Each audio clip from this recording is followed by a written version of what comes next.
Ne inquiétez pas, ça va bien se passer. Basés à Nogent-le-Rotrou, Brignoles et Corté, les 1500 militaires des unités d'instruction et d'intervention de la sécurité civile s'entraînent quotidiennement. Sur le territoire national et à l'étranger, leur objectif est toujours le même, assurer la protection des populations.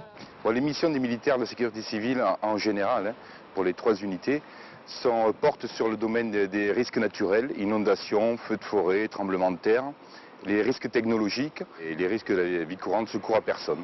Pour les risques technologiques, un exemple concret, c'est notre participation à l'intervention qui a eu lieu il y a une dizaine d'années dans le cadre de l'explosion de l'usine AZF à Toulouse. Et dans le cadre des risques sanitaires, là on est sur des risques à l'étranger, par exemple liés au déplacement de population, des problèmes d'eau, des problèmes d'alimentation.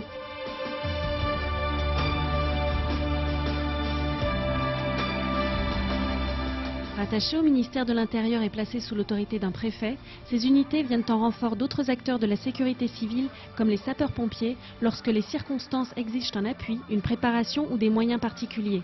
Une mission annuelle rythme ainsi la vie de ces militaires, la lutte contre les feux de forêt. Chaque année, donc de mi-juin jusqu'à peu près fin septembre, donc se met en place ce qu'on appelle le groupement opérationnel feux de forêt pour la lutte contre les incendies. Donc ça représente environ 900 personnes pour la partie des moyens de renfort nationaux qui sont déployés et dans le sud de la France et en Corse.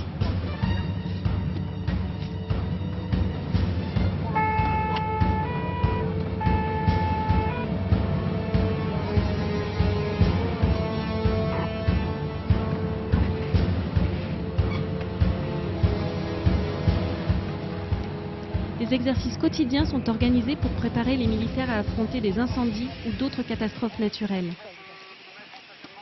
Les derniers gros incendies, en l'occurrence, qui nous ont marqué nous et qui ont marqué aussi la Corse, c'est les incendies de 2009 qu'il y a eu pendant une période caniculaire de 3-4 jours, qui ont parcouru entre 3 et 4 000 hectares sur les 3 gros sinistres du département de la Corse du Sud. Appelés communément sapeurs-sauveteurs, ces militaires peuvent être très vite mobilisés pour répondre aux situations d'urgence. Lorsque l'alerte est déclenchée, un tiers des effectifs, soit 400 personnes, est opérationnel en 3 heures. En 2010, le séisme en Haïti a suscité une mobilisation de ce genre. C'est vraiment une mission qui est particulière, qui devait dans le temps initialement tenir environ 15 jours et qui finalement a débordé sur un mois et demi. Je crois que cette formation militaire de base nous fait prendre en compte une certaine rusticité, pour le terrain notamment, un certain aguerrissement, et c'est quelque chose qui nous permet peut-être d'évoluer dans des circonstances différentes. En 2011, un autre pays a subi une catastrophe naturelle et les militaires de la sécurité civile sont intervenus.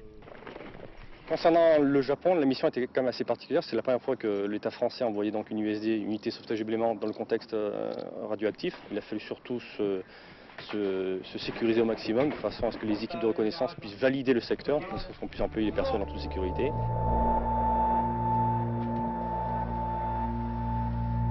Donc là, c'était à l'arrivée à Sendai, donc un port de pêche qui a été vraiment touché par la vague.